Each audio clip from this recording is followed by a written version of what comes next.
ഗ്രീഷ്മയ്ക്ക് മറ്റൊരു വിവാഹാലോചന വന്നതോടുകൂടിയാണ് ഷാരോണിനെ കൊലപ്പെടുത്താൻ തീരുമാനിക്കുന്നത്. പാറശാല ഷാരോൺ വധക്കേസിലെ നാൾവഴികൾ ഇങ്ങനെ. 2022 ഒക്ടോബർ 13 ഷാരോണിനെ വീട്ടിൽ മറ്റാരുമില്ലാത്ത ദിവസത്തേക്ക് ഗ്രീഷ്മ വിളിക്കുന്നു.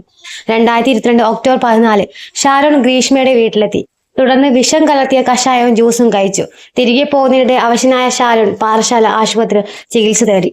2022 ഒക്ടോബർ 15 ആരോഗ്യസ്ഥിതി മോശമായ ഷാരോണിനെ തിരുവനന്തപുരം മെഡിക്കൽ കോളേജിൽ എത്തിക്കുന്നു. 2022 ഒക്ടോബർ 16 ഷാരോണിനെ ENT ഡോക്ടറെ കാണിക്കുന്നു. ഒക്ടോബർ 18 ആരോഗ്യസ്ഥിതി മോശമായ ഷാരോണിനെ മെഡിക്കൽ കോളേജ് ICUയിൽ പ്രവേശിപ്പിച്ചു. 20 മജിസ്ട്രേറ്റ് ആശുപത്രിയിൽ എത്തിക്കുകയും ഷാരോണിന്റെ മൊഴിയെടുക്കുകയും ചെയ്തു. ഗ്രീഷ്മയുടെ വീട്ടിൽ നിന്ന് കഷായം കഴിച്ചിരുന്നെന്നും എന്നാൽ ഗ്രീഷ്മ തന്നെ അപായപ്പെടുത്തുമെന്ന് കരുതുന്നില്ലെന്നും ഷാരോൺ മൊഴി പറഞ്ഞു.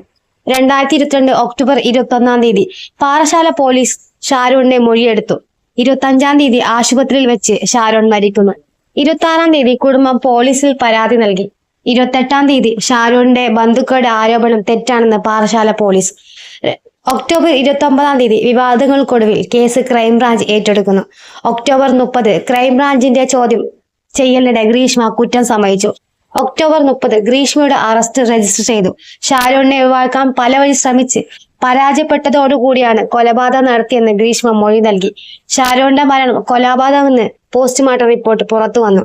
കഷായത്തിൽ തുരിശ് കലർത്തിയിരുന്നുവെന്നും തെളിഞ്ഞു. ശാസ്ത്രീയ തെളിവുകളും ഗ്രീഷ്മയ്ക്ക് എതിരായിരുന്നു.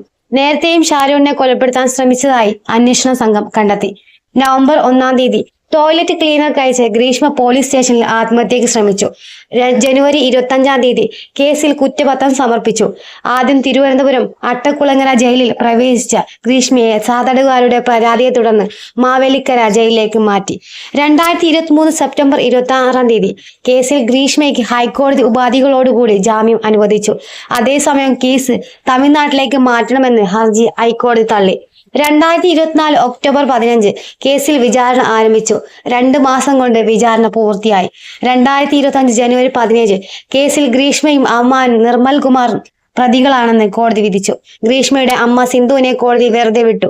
വിധി പറയുന്നതിടെ പിറ്റേ ദിവസത്തേക്ക് മാറ്റി. 2025 ജനുവരി 18 വിധി പറയുന്നത് ജനുവരി 20 തിങ്കളാഴ്ചത്തേക്ക് മാറ്റുകയുണ്ടായി. ജനുവരി 20 ഗ്രീഷ്മയ്ക്ക് വധശിക്ഷ ലഭിച്ചു. 2 ലക്ഷം രൂപ പിഴയും തടവും അനുഭവിക്കണം. പ്രായത്തിന്റെ ഇളവ് ഗ്രീഷ്മയ്ക്ക് നൽകാനാവില്ലെന്നും മരണക്കിടക്കയിൽ പോലും ഷാരോൺ ഗ്രീഷ്മയെ സംശയിച്ചില്ലെന്നും കോടതി പറഞ്ഞു.